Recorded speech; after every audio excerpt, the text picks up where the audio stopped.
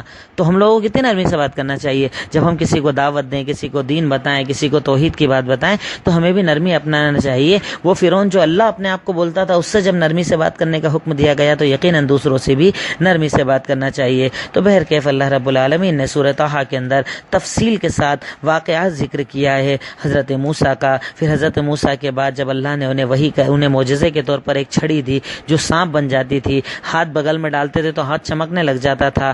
جادوگروں کو جمع کیا گیا، جادوگروں سے ان کا مناظرہ کروایا گیا. یہ بات میں پہلے بھی بتا چکا ہوں. مناظرہ کروایا گیا. جب موسیٰ جیت گئے تو جادوگر سجدے میں گر گئے اور سب ان پر ایمان لے آئے. ان کو مارنے کے لیے فرعون جب پیچھے پیچھے آیا تو اللہ رب العالمین نے فرعون کو اسی پانی کے اندر ڈبا دیا جس پانی میں وہ ان لوگوں کو ختم کرنا چاہتا تھا. اس کے بعد اللہ رب العالمین نے اسی صورت کے اندر حضرت آدم علیہ السلام کا بھی تذکرہ کیا. حضرت آدم علیہ السلام کے واقعے کا ذکر کیا، مختصر بتایا کہ حضرت آدم کے ساتھ کیسے معاملہ ہوا تھا. اسی آیت کے اخیر کے اندر اللہ رب العالمین 155 کے اندر ایک جملہ ارشاد فرماتا ہے وَمَنْ أَعْرَضَ عَنْ ذِكْرِي فَإِنَّ لَهُ مَعِيشَةً ضَنْكًا، یقیناً وہ لوگ جو ہمارے ذکر سے اعراض کرتے ہیں، ہمارا ذکر نہیں کرتے، قرآن نہیں پڑھتے، اللہ کو یاد نہیں کرتے، اللہ تعالیٰ کی تعریف بیان نہیں کرتے، اللہ کیا کہتا ہے کہ ان کو دوہرا عذاب دیا جائے گا. فَإِنَّ لَهُ مَعِيشَةً ضَنْكًا، انہیں ہم ایک تنگی والی زندگی دیں گے. اس سے مراد کیا؟ دو معنی مراد لیے ہیں. یا تو ان کی دنیا کو بڑا ٹینشن والا کر دیا جائے گا، یعنی وہ دنیا میں سکون سے نہیں رہ پائیں گے، پریشانی کے اندر رہیں گے. جیسا آج آپ دیکھو دنیا کے پیچھے بھاگنے والے، اللہ کو چھوڑنے والے کبھی سکون کے اندر نہیں رہتے، ہمیشہ پریشان رہتے ہیں. دوسرا معنی یہ بیان کیا گیا کہ ہم انہیں عذاب قبر دیں گے. تو یقیناً ایک انسان کو، ایک مومن کو دنیا سے زیادہ آخرت کی فکر کرنا چاہیے. اس کے آگے اللہ کہتا ہے کہ جو لوگ ہمارے ذکر سے اعراض کرتے ہیں، قرآن نہیں پڑھتے، ذکر نہیں کرتے، ایک تو ہم ان کی دنیا کو بڑی تنگ کر دیتے ہیں، دوسرا عذاب کیا؟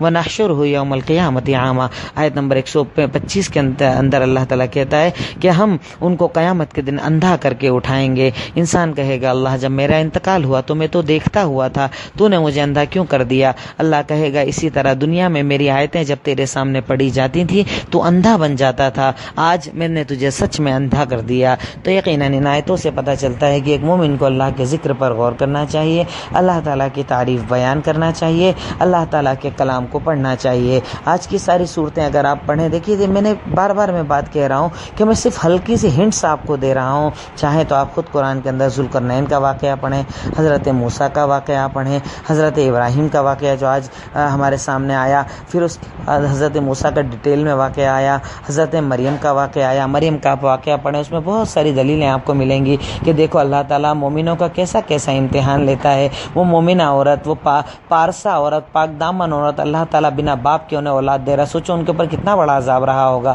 کیا جواب دوں گی قوم کو؟ کیا بتاؤں گی کیسے میرے گھر اولاد ہو رہی ہے؟ لوگ تو مجھے غلط ہی سمجھیں گے نا، زانیہ ہی سمجھیں گے نا. بھائی دنیا کا اصول ہے بنا باپ کے اولاد ہو ہی نہیں سکتی، تو تیرے گھر کیسے ہو گئی؟ تو اللہ تعالیٰ نے ان کا کتنا بڑا امتحان لیا، لیکن انہوں نے صبر کیا. حضرت عیسیٰ کو اللہ نے اور ان کو کتنا بڑا بدلہ دیا کہ ان کا بچہ اس عمر کے اندر بولا جب بچہ بولتا نہیں ہے. تو یہ سب اللہ تعالیٰ کی دلیلیں ہیں، اللہ تعالیٰ کی نشانیاں ہیں ایک مومن کے لیے جو سمجھتا ہے اور غور کرتا ہے. اللہ رب العالمین ہم تمام کو قرآن پر غور کر کے اسے سمجھ کر عمل کرنے کی توفیق عطا فرما. السلام علیکم ورحمۃ اللہ وبرکاتہ.